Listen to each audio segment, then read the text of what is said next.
we have to throw the Sivir out of there just because of how high priority it's been. But LeBlanc is taken off the board, and it will be potentially the Gnar locked in for EDG. I don't see why they would not lock him in. Yeah, after Korra's last game, absolutely fantastic. Just basically played the Korra that we know and love.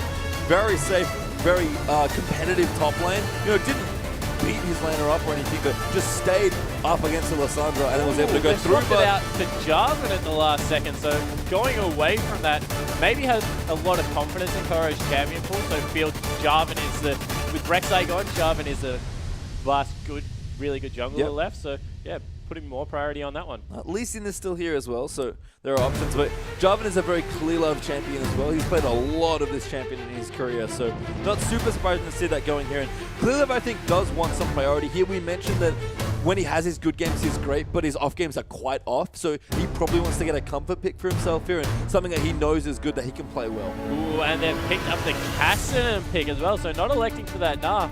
Maybe not played in the top lane by Sky. Maybe. I mean, I like that Lamb's going to have his Thresh again. He played a really strong Thresh game despite the loss. And Pawn's Cassidy was good, but I don't know if it was, like, you know, blockable here, or block-worthy here by King. Yeah, and they've gone with Pawn actually jumping onto that Zed in the mid lane, and then, oh no, hasn't been locked in, so we'll leave that one, but Gnar has, so it'll be a Gnar in the top. And impressed that EDG can actually get Gnar and Sivir here on second rotation picks. I was positive King was going to take at least one of those in their draft. Yeah, especially because we've seen the potency of Sivir tonight. If anything, we've seen how prized Sivir will be throughout this whole patch, just because of how she rotates around the map. And it seems like maybe, I think this is the matchup that EDG just played. So if Wax wants a big twitch, that would be the champion Dev played in their last match. I believe Wax played Sivir. But a little bit more time. There's Lee Sin, kind of the next best jungler left open here. And it seems like they are going to go with Twitch. We'll give them a couple more seconds, see if they want to maybe pick something else. Yeah, and Twitch, of course, probably the highest damage potential in a team fight, 5v5. Has a very smooth item pathing as well. However, we saw that they do struggle in lane. So playing that against an AD carry like Def means that you're going to have to be very much on point to not get punished for picking that Twitch. Yeah, and apart from the crazy level 1 trade, Def played a very strong Twitch lane. He chose to go into that lane, and Mouse and him played a very strong 2v2, kind of crawling back into a lane. They got behind it early on. Yeah, so they went behind, and they did unfortunately give up first blood. As yeah, I'm not going to mention that until it's locked in.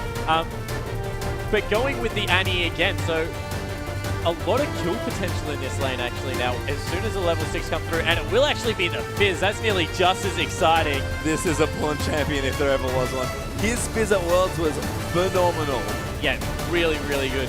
And you look at the lineup, the knockups that can come through, the amount of CC, and Sivir's going to get them in there so fast. It just means that this, once again, EDG has put together a very scary team. Yeah, and we kind of talked about it a little bit, that Jarvan's not the best pairing with Sivir just because he already traverses so much distance on his own. But I think Gnar is perfectly good to get in there, even though he does have his bounce. But especially I think Annie actually getting in there is quite relevant because she's a super short-range caster. Yeah, and actually going to throw this Cassin into the mid lane against the Fizz and throw Aurelia up top against Gnar. Probably one of the better Gnar matchups. Aurelia does quite fine in that lane, so looking to take it to Korra this time around, although I wouldn't be surprised if we saw a lane swap.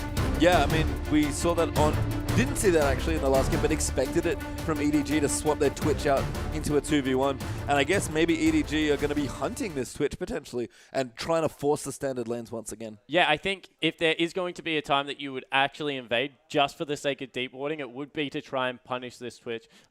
Twitch Thresh doesn't add much together in the way of synergy as a lane as a whole, so why not try and seek it out and really put them behind? We saw that EDG had to deal with it in the last game. They fell about 30 CS behind and were able to crawl their way back into it, but it just is so hard to play from that much of a CS deficit. Yeah, and I'm not sure how feasible it is on this patch, but we've seen a lot of supports from trying to roam quite a lot. They like to move around and make picks. If they can get Twitch into a 1v1, maybe swap into the old 1v1, 1v0 situation, that's also a good spot for a heavy farming carry like Tristana, like Bane, and like Twitch, because it's a very comfortable position. You know, 1v1 against a top laner, usually pretty safe. Yeah, definitely. And if anyone's going to affect the map as a support, it's going to be that Thresh, of course, adding multiple layers of CC, able to get in there quite quickly. And if he lands Death Sentence, he can take someone with him with that Lantern. So I wouldn't be surprised if that is the route they choose to go. Yeah, I think there's...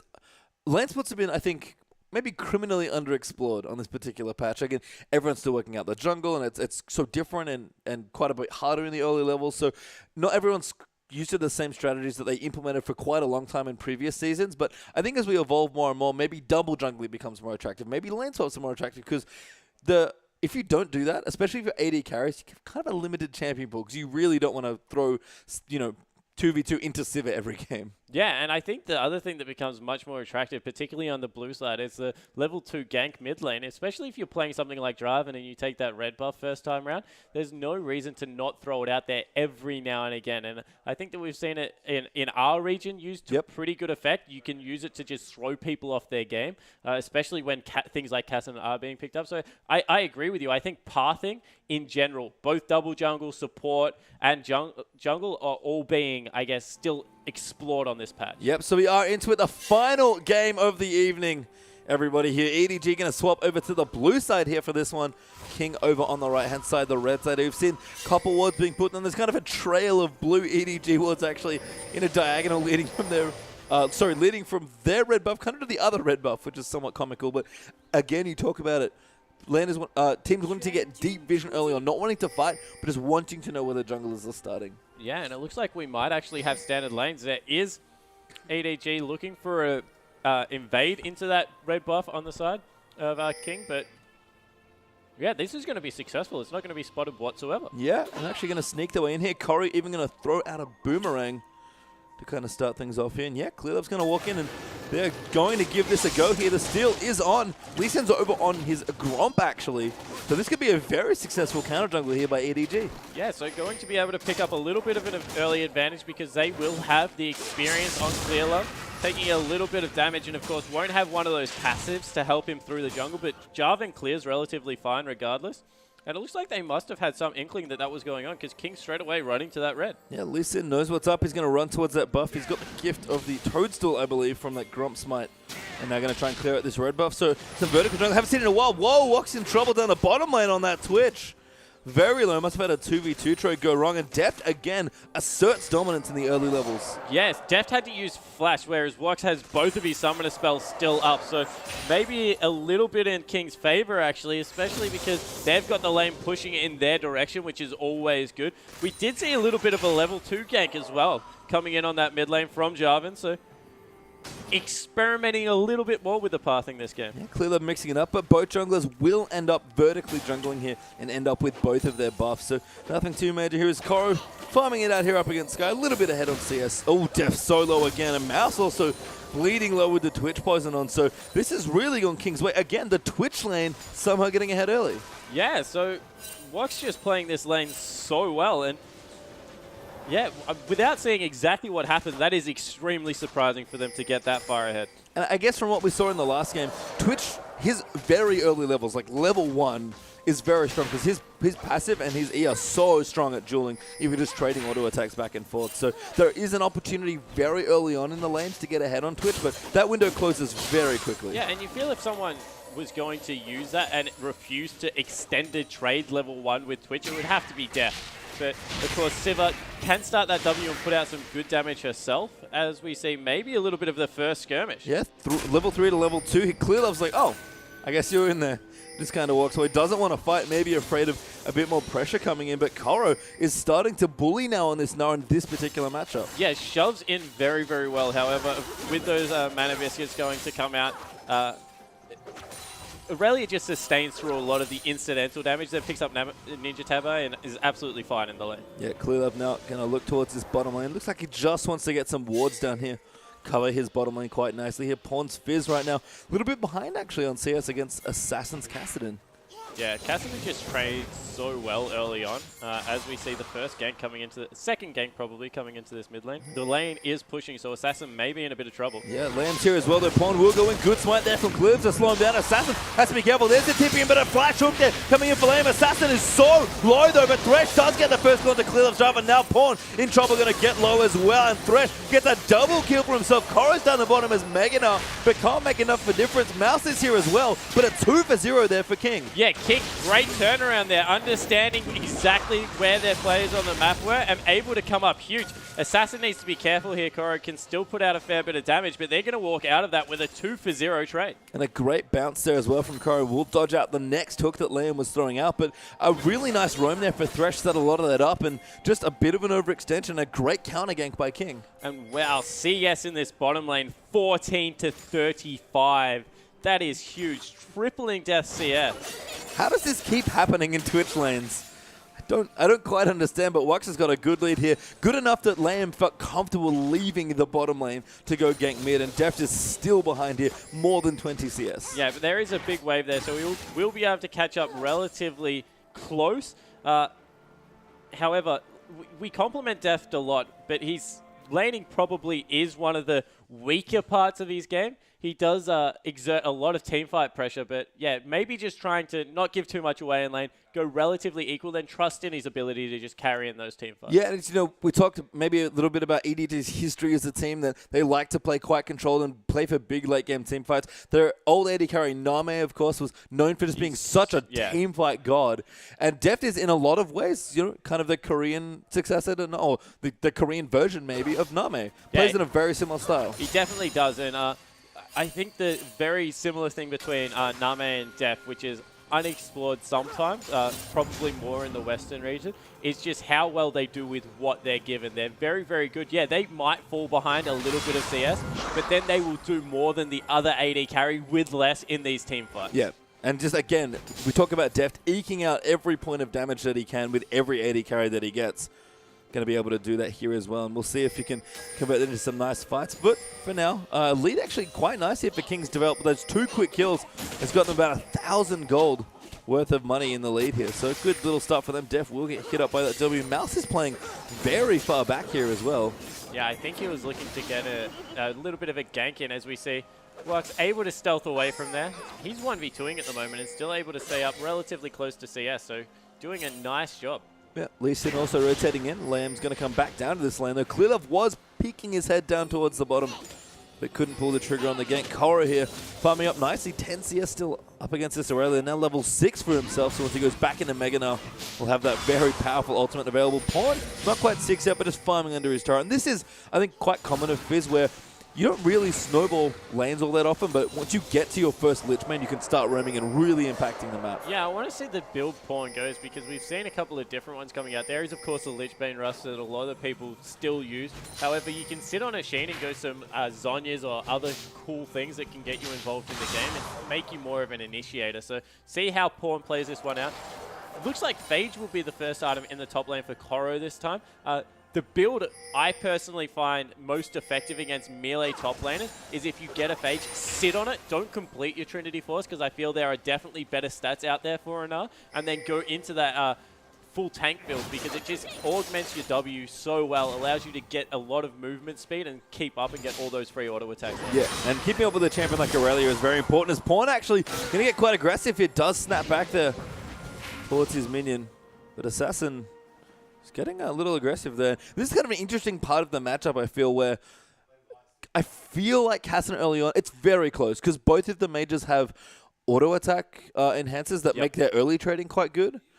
But I'm not too sure who's supposed to win in the early levels. I think level 6 is crazy, though, because Casson's basically just trying to dodge a Fizz ult. Yeah, and that's what it comes down to. It's like, can I not get whittled away as a Fizz versus can I land that ult and get enough burst damage down to force him out of the lane? I don't think you're ever really going to outright kill a Casson unless he makes a very serious error, just because he can jump backwards as your Q goes off and you don't really follow him far enough. However, yeah, you said it exactly right. It is one of those very, very... especially if you put junglers in there, it just becomes an absolutely dynamic matchup that can go either way. And I think what's interesting is that, you know, we're maybe 10-ish minutes into this game, First Dragon hasn't really been looked at yet in this particular game, whereas before, she had a very clear path with Clearlove getting a very nice gank and then converting instantly into that dragon. Yeah, and I think that's what it was. This time it was King that set up a very nice 4v4 kind of. It was like 2v3, 4v4, and then 2 people died. But it was a little bit too early to rotate into that dragon. So what EDG did was they're like, okay, well, we need to put some brakes on this game. We need to recoup and get ourselves back into an even footing. We don't want dragon yet. And King are like, well, they fought Dragon really well last game. And with the amount of early damage it does, we don't want to commit either. Yeah, and I think we maybe even going to have a standoff at Dragon, which I think is something that's maybe unexplored, because you get an edge to take Dragon, you just take the first Dragon, and it's really simple. Got a great boost. It always helps you through the game. It's great to take, but I feel like no team ever wants to commit to a Dragon fully like you used to, and the trade is now much different as well. Yeah, and because of how you used to be able to juggle Dragon aggro, you true. could start it up and just take no damage, and they had to come to you, otherwise you slowly whittled it down. Dragon slaps early game now. He does AoE damage. That guy, like, he went to the gym, he worked out over the summer, our summer, and he came back bigger and better than ever. He does serious work early on. Yeah, and now, so as a result, Dragon is just a much bigger commitment, especially in the earlier stages of the game. It can still be taken at similar timings. 8 to 12 minutes is possible, but it's get pushed back a little bit now. More we see closer to maybe 12 to 16 minutes is maybe the window that the first Dragon gets taken. Yeah, and it's because of how he works. We spoke about how he does that AoE strong attack now, but it's much slower. So whilst if you take it with full commitment, all your team members, like maybe 3 or 4 people on there, he still falls relatively easy. It's that if you try and juggle it and extend the Dragon bit and poke out, that he gets so much work done. Yeah, and I guess if that's the case, we're just maybe going to have this laning phase go a little bit longer and have these teams be like, I'm just not comfortable yet fighting for this Dragon. And we might see our first mid-game team fight, maybe, 16, 20 minutes, that is for that first Dragon. Yeah, and I think that both teams will be happy for very different reasons. EDG is like, okay, let's farm. We'll fight them at 40 minutes if we have to. We don't have to run into them till there because we're that confident in our team play. Whereas King are like, all right, you give us 2 major items and fight us at 20 minutes and see how that works out for you. We'll take the whole map off you at that point. So I like that both teams are trying to play their style. It's just that their game plan coincides on the same path for a little bit longer. Yeah, just thinking through the champions as well. I don't think there's a distinct advantage in terms of pure composition. I think EDG at some point are required to make a move because you're kind of wasting your Sivir ultimate if you don't use it, especially in like the heavier grouping stages of the game where you're looking to get together more and have big fights and have big skirmishes. But even then, if EDG, a team that's changed 2 members, including their fabled AD carry, and still have strong late game, I'm going to be very impressed. Yeah, and I think that last game showed us that they still have similar coordination to what they were showing. The spike I'm waiting for is like the Blade of the Ruined King, maybe a Brutalizer as well as the Aurelia Trinity Force, because I feel that when Aurelia gets Trinity Force, can dive in and put a lot of pressure by herself, add a Cassin on top of that, and then you just have a Twitch on the back line that can unload and take people out of a team fight. So I think that will be the first spike where King are really like, all right, we've got an advantage at this point of the game. It's funny, actually, until you kind of walked me through that, I was like, oh, King actually have a very similar comp to EDG's game on comp. And Twitch Cassin is one of those things where, you've got all your front-end damage in the Twitch in the back, and then all of your janitor duty for the Cassidon once you get to it. It's just setting that up, and we saw that beautifully in Game 1 with Clear Love's Rek'Sai and Korra's Nas setting it up as well. They've got Aurelia this time around, which is a little bit different. I think Lee Sin is their jungler as well, so going to be a little harder to set up those big 5v5 fights. Yeah, and Aurelia is one of those champions that it's really weird to play because Trinity Force and her passive makes her very tanky until people get damaged, and then she needs the defensive items to stack up. So she has this very, very small window where she hits 1 major item when boots 2 and is strong, and then kind of has to wait for her second one to finish before she gets to that point again. Yeah, it's kind of like, she obviously scales very well with items, but because you're just going for a Trinity Force, for the most part anyway with your damage items, you're good from there because pretty much no one can out-duel you because you've got Hiten style that's got, close to max points, if not max points at that point. Yeah. And you're just killing people with Trinity Force. But from that point on, you're almost racing the damage items of the carriers on the other team. Yeah, I think that's a cool way to think about it. Yeah, and she's much like Renekton late game, like a much better late game champion than Renekton because of her passive. That's what gets a lot of work done. But she becomes this absorb. You have to peel her because if she sits on your AD, she will win 1v1. So she like this big melee absorb that you don't want to hit her, but you have to. Yeah, kind of excited to see if Mouse is... I'm actually really curious that Mouse has been playing support, and he now for a second game in a row. Yeah. I'm not sure if it's just a thing that he's clearly comfortable on it because he played a great game 1 with it. Maybe it's something that they want to do. Maybe they feel it need more initiation, but it is nice to see, especially we got to the end of the evening, that, the aggressive Chinese engaged supports are still around here. Yeah, and I think that Annie just brings something that you replicate very difficultly with range supports. Like the closest I can think of it is like a Leona throwing out that ultimate or the Zenith Blade, but is much more all in, can't change her mind halfway through. She's either in or she's out. Yeah. Whereas Annie has the best of both worlds, can throw out the tibbers, get the big stun up, but then is also a range champion, so doesn't have to overcommit. Yeah, and I guess we'll see what happens as we kind of move through here. Really curious to see Pawn's Fizz as well, because struggling a little bit here in this lane right now. I mean, it's still quite close, but I feel like giving Cassin a free lane always feels really scary, and I just don't ever want to do it. But Pawn's Fizz is really good, and I guess for me as we move through the game, it's a matter of what do our skirmishes look like, and what does the lead up and especially the first dragon fight look like as well? Yeah, well, you mentioned how Aurelia is like a race against the defensive items versus attack. Fizz is the opposite. He's like racing you to see if he can take all your health away before you can keep yourself alive. So Pawn, he's definitely having a rough early game. Like, really big props to the whole King lineup for getting 4 of their members there and turning that one around. I think that is massive, and that will play on Pawn's mind because he did overcommit. He even flashed to try and get an extra auto attack off to try and secure that kill. So, yeah, being held in check at the moment. But the most devastating thing about Fizz, as we do jump back in the game, is he kind of goes even in lane, and you're like, all right, we got this guy under control. And then he goes bottom lane and gets a double kill, and you're like, wow, we just really made a big error. Yeah, and Fizz is just never a champion that you can afford to get out of control at any point. Because if he's above your, kind of like the reverse earlier, right? If he's above the defensive capabilities of your carries in particular, it's real bad news. He's actually going for a pretty curious item here, Morellonomicon. Yeah, and I mentioned that a lot of Fizzes have been really mixing it up lately, and I think Morellonomicon does a lot of things that Fizz wants. It gives him a lot of early CDR. Of course, the more often he can get up on that playful streak, the less damage he will take. We see... Deft. Wow. That was a sick juke there. Here comes Lee Sin as well. Teleport also down. 4 members committed to this bottom lane, and Deft just walks away. Yeah, just absolutely strolls out, actually, and that will be the dragon going down. Corey doesn't have his teleport, so we'll be able to start that one up, see if they can stall it out. They have got the all-important Sivir rolled out, but they force the bottom lane to walk around. Yeah, so kind of a brute force dragon here. Assassin going to leap forward. Q just missing it. Lamb could be in trouble, but a good spell shield blocks off that hook there as well from the Thresh. Another dragon will reset. Lamb going back, and he's got to be careful that Pawn will pick up the kill after he gets smited. What a fish, though, onto Lee Sin. Double knock-up as well. Clear up now going in. There's Deft over the top, and what whole host of trouble goes down to Clear up. Now Pawn still chasing here, and what a wipe from EDG. Turn that completely around. Yeah, Wix does not like his jungle right now. Just transported a fish on top of him. That will give up the first dragon. And I mentioned earlier today, I was watching a lot of the Demacia Cup, and if you start a dragon without an advantage on this patch, you lose the dragon fight. Well, that's exactly what happened here. Is EDG will once again pick up their first dragon of this game. 5th consecutive dragon across this series so far. They have not conceded one yet. And all of a sudden, you look across the board, CS has completely evened out. Somehow Deft is equal. 3-3 in kills, and they've got 1,000 gold advantage off Koro in the top lane.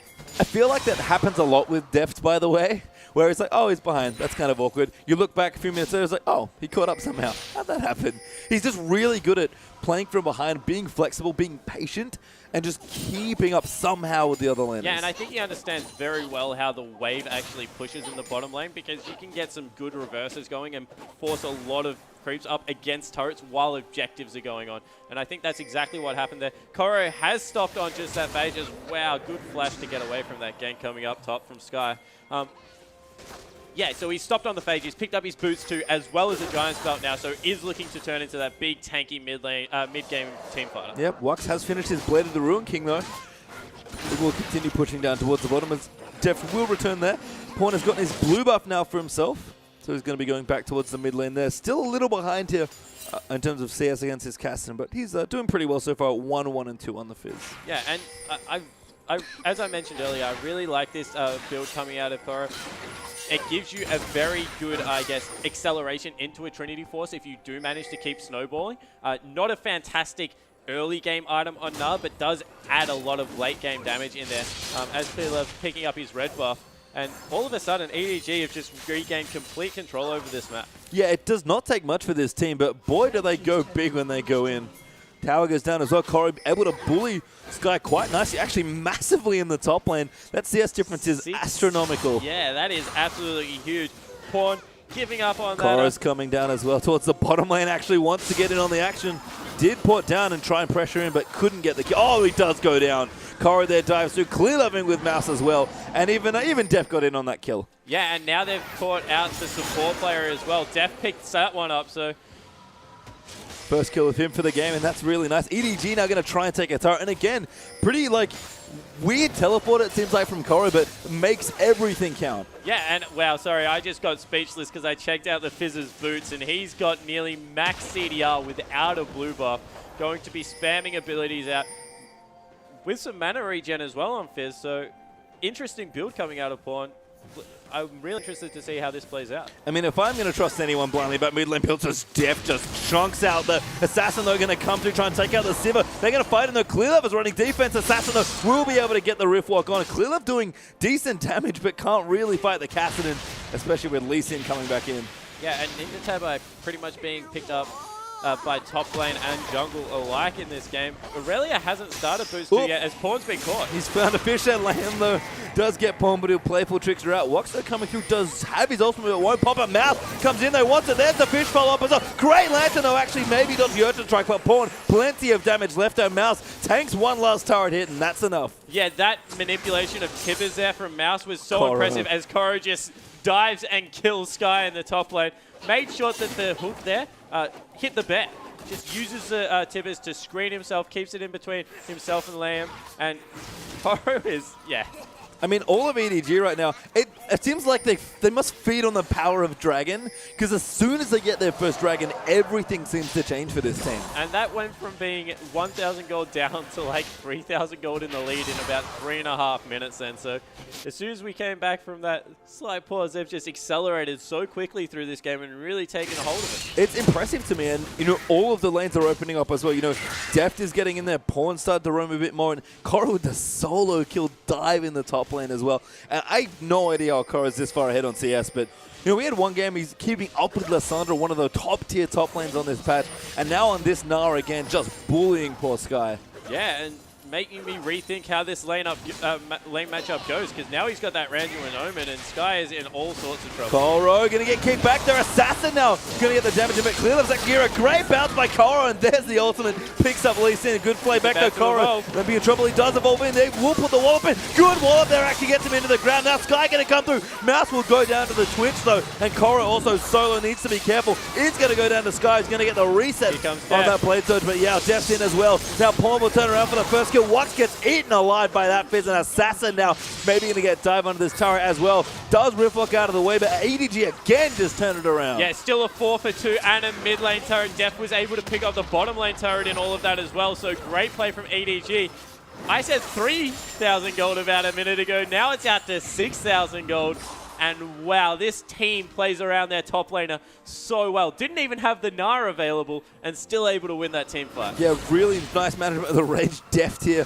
Looking for another kill on Assassin, but will recall himself now as well. Dragon back up in 40 seconds here, so EDG going to look to make it, I think, 6 straight across 2 games here, and of course their second consecutive in this particular game as well. And now Pawn's picked up a needlessly large rod. I actually have seen this build, I think, coming out of Faker recently as well, so looking to get as much CDR as possible, then get a Zhonya's Hourglass and be that very, very frustrating jump in. Get as much damage down onto the Twitch as possible, very immobile AD carry, and then be able to Zhonya's, use that playful trickster for the damage and get a second rotation of spells out. So apparently that's how you now... Oh wow, Zhonya's has been finished up. Yeah, he's done. He's biggest jump in power here for Pawn. And if there's a player other than Faker that can play that really slippery fizz and be in and out and really aware of the fight and the cooldowns, it's Pawn, man. He just so good and so precise with any champion he plays. And this fizz build, I think, fits his playstyle to a T here. So Dragon is up. Baron is also available. I don't think we'll be seeing that just this second. EDG going to want their second Baron, and King would really love their first. Yeah, and all of a sudden, I mentioned that King thought they would have had a good 2-item power spike, but how far this Twitch has fallen behind, just not going to be enough, and Dragon number 2 will fall away, looking to pick up a blue buff potentially in response. But that's just Kassadin by himself, roaming through there. Yeah, he's actually going to recall as well. I believe he picked up that blue as Sky. Will clean out some minions in the top. Defto will rotate in. Pawn already been looking at the side wave here in the top lane. And they're going to maybe try and siege up this turret and take another objective. Yeah, and it looks like they will be able to get it. Slow rotation coming through from King in regards to this. Sky will be able to pick up a turret in response, but this is a tier 2 bottom turret, arguably one of the most important on the map. Yep, tower there goes to Sky, and EDG I think have to give up, so good defense there from King for their bottom tier 2 turret. But again, another nice rotation. Coral working on it in the mid. Maybe they'll get a different tier 2 turret. Yeah, maybe they just rotate across to the mid one. Teleport does come through, looking to start a fight. Pawn is so slippery as well. I don't think you can catch him. Good playful Trickster. The kick's back though. Good kick by Kick. Great play as well. But Paul pops Soldiers and finishes the lead set. Now Clear's going to dive in with the ultimate. Gets hooked though. Taking a little too much damage. Coro. They back out of there. I mentioned in the last game, even though Wex is very far behind, he's still a Twitch and that's still a choke point, so they didn't want to go in there, but he was about to maybe get enough for that Evolve to come through, and with the Nara available, would have been quite good. Yeah, if Mega Nara had been a little closer, I think they maybe would have picked that, but I think a smart play, definitely the safer play to back off there from EDG, and they've certainly played safe in a lot of instances here. Yeah, and why not? They feel like they can win team fights on their terms, so don't risk it unless you're completely confident. Looks like King are now getting a little bit more aggressive, looking to push in there. Assassin is on the side. Will Rift walk out now? Giving up on that one, but just making sure they can get a little bit of CS on. And I just kind of glanced down at my minimap for a second. That vision by EDG around the Dragon area is ridiculous. I almost used a different descriptor for that. That is absurd vision control. Yeah, and I think they've got 5 pink wards on that bottom half of the map, just completely strangling King out of their blue side of the jungle. Will pick themselves up a blue buff for that onto Deft, actually, so Civ are going to be able to spam out as much boomerangs as she wants. And we wonder why the Dragon control's so good. That is an incredible commitment to deep vision there. Yeah, and I think that Clearlove has to be given a lot of credit for this as well. Going Sight Zone on Jarvan, able to contribute to the wards it comes down. Understands with the Lee Sin on the other side, Sightstone will be picked up as well. So just looking to even it out for his team and get them further ahead. And kind of looking at item builds, I kind of want to point down to EDG Deft here on his Sivir. We've seen this actually quite a lot this evening, but what's your opinion on the Brutalizer Sivir action? I'm liking it. I really think that it's a smart way to play Sivir. It gives her a nice smooth power curve that we talked about, so important for these AD carries in mid-game. And then I like the ability to be able to pop the Yomus and rotate yourself around a fight, because you're such a short-range AD carry. So going something like a Static Shiv, yeah, it might be more upfront burst damage, but mobility is king in this current meta. Yeah, and there's definitely a lot of, janitor duty that Sivir does, where she wants to kind of clean up team fights. And you're right, especially when you're short-range. Yomis is completed there as well. Deft wants to make sure he's able to get in and out of these fights, even when his ultimate's down. Not to mention the Brutalizer is such a gold-efficient item, so if you can afford to put it in your build, why not? Yeah, it's just, the stats are so great. Here is EDG. Going to look to maybe set up a brush there, but no, they're going to think better of it. And I really have to credit EDG's patience when Dragon isn't up. They seem to play best when it is up, and they're just really good at forcing that objective. But, they're just patient, keep their vision up, keep the sideways going, get that farm up, but just never overcommitting, because they know there's nothing useful that they can take right now. Yeah, and now they force down mid lane because they haven't seen anyone in either side of the jungle. Buy Coral a little bit more time to push this wave out, because he was against the 2v1. They still look like they didn't want to go in on him. Coral is still unbelievably far ahead. He's going to get jumped on. The Nara's up. He goes into the wall. He wants to fight it. Great double wall up as well. And the boulder coming through, but Lamb's here as well. Got to be careful. That's a great kick and a hook though. Play back there. Coral maybe can flash over the wall. He's going to throw a boulder, but a good juke there from Sky. But what the moves here from Coral. Actually, Sivirot popped over the wall to get now back out around the other side. Yeah, and they did not want to walk up to that wall because they knew there was a Sivir waiting on the other side with an Annie to start the fight back up.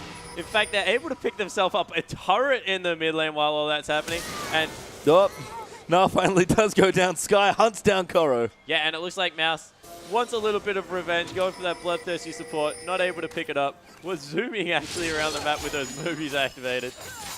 Yeah, I love the Annie build again here, coming up from Mouse, going for very heavy engage here. Has plenty of other tools here with the Sivir especially to help get her into the fight, but wants to flash a lot for the ultimate. Clearlove getting away with that recall. Their Lamb will not land that hook, but the Moby Boots with the quick distortion upgrade here, just all of what Annie wants is an engage tool. Yeah, just wants to get in there, get that flash up as much as possible, picks herself up another Fiendish Codex. I'd love to see that be turned into a DFG. Yeah, I don't think that'll happen, but that would be quite the build here coming out from Mouse.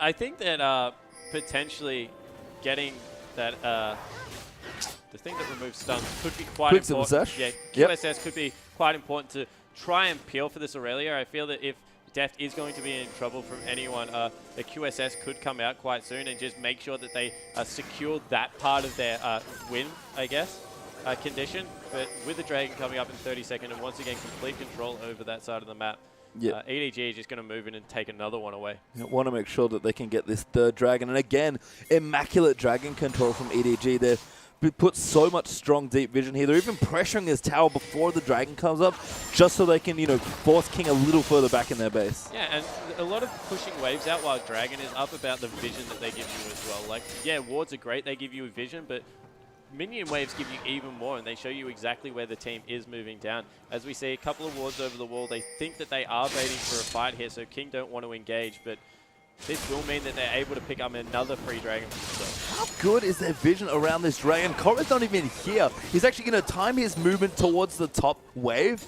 Now he's been seen. He does have his teleport, to be fair. But if they wanted to fight, Dragon goes over there as well. EDG 3 straight, make that 7 across the 2 games here already. Korra didn't show him until they basically finished that Dragon just to make extra sure. Yeah, and maybe even looking for them to like rush it and be like, okay, Dragon's going down. We think that it's going to happen. Oh, we see Koro. Maybe we can try and fight this. Teleport would have come through. So great play out of EDG here. Koro pushing up that lane, picking up even more CS for himself. 229. He's nearly 100 in front of Aurelia. Yeah, he's unbelievably far ahead for a professional level League of Legends match. This happens so rarely. It's almost Flame-esque in the 1v1 here for the top lane. Korra's just gotten so far ahead. Yeah, you can see the gold there. 2,000 gold ahead himself. That is absolutely huge, especially if you put it into tank stats like he has. He is going to be unmovable. Yeah, and a 6,000 gold lead for EDG is a very pretty spot to be in. As we tick up, towards 29 minutes. Blue buff again going to be stolen away, likely going over to Pawn this time around, who does pick it up. And his Fizz, we mentioned it, kind of hadn't done a whole lot, but had some good fights. 6-1-4, a great score, and now added a Void Staff as well to his item. Yeah, not surprised with the early Void Staff. If you do go for the Lucidity Boots for the cooldown, you do need to get an earlier Void Staff than you would with any other build. As we see them pushing into the bottom turret now, that needs to be careful. Getting so aggressive, stuns up Leo. Look at the damage following in. Korra's going to get that kill there. Didn't even need the Fizz, actually, he was walking up as well. Yeah, I just feel there's nothing King can do at this point in the game. Unless they really put their hard hats on and stall out for a very long time. At this point, I just feel the dives can come through from Korra, and it's nearly lights out. He's picked himself up a Warmogs as well. That is just a very tanky Gnar. And Korra has been a nuisance 2 games in a row now on this Gnar, or I guess this game and the last game. I don't think Korra's going to be seeing a lot of this champion. I'm actually surprised that King gave it to him again in this particular game. Looks like Blue buff going to go over to Pawn. He's going to get a bit of a refresh there on that one. Baron available as well, of course. Scuttercrab already taken. EDG, I have to take a step back here. Their control of the map has been unbelievable in these games. Yeah, and this is what they were known for. They were the, oh wow, as Korra just wanders into a team. 1v3 right now, bounces in there almost at Mega Gnar. Happily fighting here if he wants to. Throws a boulder, forces Assassin to Roof Walk out. Free red buff there for EDG. Yeah, and EDG, yeah, they're an aggressive team. Yeah, they play the Chinese meta very well. But they were the most Korean-esque in map control out of all the Chinese team. They definitely did play that part of the game extremely well, and now they'll pick themselves up a Baron for purely forcing King out of their jungle. And from what we've seen from just today's game, it seems like the overall level has just risen quite a lot here in the LPL. But if ever there was a flagship team for the new wave of Chinese players, and I guess now Chinese and Korean players, or just LPL players in general, EDG, man, they're carrying that flag and waving it very high. Oh, they definitely are. And yeah, you said it, like, if you had watched last season, it was a very high quality of games, but this just seems to have risen to the next level. And with the talent you see just across these two teams, it's no wonder there's like 8 or 9 very solid teams in the LPL. But EDG are just setting up another really one-sided game here, it seems like. And they kind of creep up on you. It reminds me of very old school World Elite, whose best games were ones where they got ahead and just never let go of a lead. They were incredibly good at basically starving you off the map, and EDG are replicating quite a lot of that here. Yeah, and if they do it through teamfight control, I don't think you can stress how good these guys are as a unit of 5. There's a reason that you see them grouped up so much, or Koro in a lane by himself with that teleport ready, and it's just because when they say go and they get in there, they're very good at taking it off. Just all of the sidewave management as well. Mid's already pushing in. Kora's got the business going in the bottom lane as well. Like, EDG have just, look at the vision just on the map alone. There are blue wards everywhere through King's jungle. Yeah, and look at the CS that's coming out of Koro as well. He's putting up absolutely insane numbers. All of a sudden, Def's 50 CS up as well. You have to feel for Assassin. He's had a very good game on Cass and is just not able to do anything against this machine that is EDG. Now Def does have to be careful. That tower does go down. The Pawn's actually going in. Once the auto Wooks gets deleted off the map there, and now Pawn's going to dive in so slippery. Just wants to get as much damage done. Clearly bolts there out onto Kassadin. Pink Ward MVP there. Wux tried to stealth up there and was in complete vision, got timbered in the face. Blown up. That will be the first inhibitor of the game. And from here, you would think that EDG could nearly push this into the base. Yeah, they're going to certainly do a pretty good job of it. Koro does get himself hooked up. Box they use as well, just gnaws them away. Walks out there. Def's like throwing a parting boomerang. Takes off maybe a quarter of Lamb's health there. And EDG are looking to close out a very decisive game 2 once again. Yeah, so they're able to pick up the Baron. They get the first inhibitor of the game. It's in the top lane. Look for them to, once again, teleport wasn't used, so why not send Koro back to the top lane, push that wave in as far as possible, rotate him into mid, send everyone else bottom. Yeah, and Koro just speeding out of the base as Minina. Just so tanky is this Yordle. He's actually still got that phage. I don't know if he's ever getting a Trinity Force, but... No, you don't. That's what I said. You sit on it all game, get all your tank items, become this huge nuisance, and then late game when you're like, okay, as a Nah, I can do damage, you just pick it up. As we see Def running into MLXG. Pops his Ghost, but actually Pawn has fished Lee Sin as well, and that's an easy cleanup there for Sivir. Yeah, able to get it in there, pick you up another kill. That's going to be devastating. They can get Koro to join this whenever they would like, and they're just going to push into the bottom now. Yeah, Koro is somewhere. He's actually run back to base. Got a Thornmail for himself now to be even tankier. But Deft and Pawn here, the Koreans here on EDG, they're new players leading the charge here down the bottom lane for what could be one of our last pushes of the evening here. And it would mean a 2-0 victory for EDG as well. Yeah, and EDG just play a good style of League of Legends. That's the only way I can really describe it. They play very controlled, very calculated, but then when they want to move, they are just so coordinated. And I couldn't be happier for the Chinese people on this team that have picked up 2 very, very good Koreans in Pawn and Deft, and they just look completely at home. You know, I'm honestly happy for the people watching this stream and getting to watch this, because this team just looks unbelievably fun to watch and just so incredible. If you're into high-level League of Legends, like, you know what, if you just like League of Legends at all, 4 straight dragons again for EDG. This is close to a flawless game, by the way. There was a point where King weren't going to get a turret. This Assassin just has to get the hell out of there. Yeah, if they hadn't have made that mistake early and given up 2 kills, I feel that EDG would have, played the flawless game here. They're up in double kills, as we look like they're going to start up a fight. Yeah, Def going to come in. I mean, King have to do something here. Sky's going to dive in, get stunned up though, and there's a great Nara ultimate. Hits 4 people into that wall. Koro, how are you so good? Now Assassin coming in as well, but Sivir going to take out Thresher. Wux actually popped his ultimate, but clear up now. Going to run defense. 2v3 is Pawn now going to make that a very unbalanced fight. They're going to flash up the cast Assassin as well. Gets fished and killed by Sivir once again, and Koro. My goodness, that man is good. He just can't die at this point in the game. He's an absolute beast, as we see. Just a little bit of packet loss coming through, but wow. When you see Nah stand in the middle of people and they don't want to hit him, he just has all the CC, can stop you from running everywhere, and they're just like, it's not even worth it. And that was, by the way, the end of that particular game. So, yeah, a little awkward there as we move through, but that signaled the end of that game. That was a surrender and the finish there coming through. No more League of Legends wanting to be played there by King after that. And I don't blame them. Yeah, exactly. That last team fight was, again, if you can't win brutal. a 3v5, yeah, there's no point in playing. And Koro's, nah, man. Yeah, Def's so positioning good. once again was so good, and that's a mid lane that was incredibly fed, not there. Jungler, Clearlove played that series very well, and we're just able to take a fight that they probably shouldn't have been able to. And for me, honestly, that felt like one of the less impactful Pawn games I've ever watched. And he still ended up with some insane score, playing exceptionally well. Like, this team is scary. This team is really, really scary. And what a treat for League of Legends fans around the world. That was just wonderful to watch. Yeah, it definitely was, but you know what? On the other side of the rift, I still think there's good news for King. They showed that they have heart to fight through, and they were starting fights. I think the last fight in the first game impressed the heck out of me, because you know what? They were like, we're behind, but we're going to go in, make something happen, and we're not just going to roll over and die. And that's very, very good spirit to come out of that. Yeah, and you know what? The best news is that there's more LPL. But unfortunately, not for this evening, guys. We are done for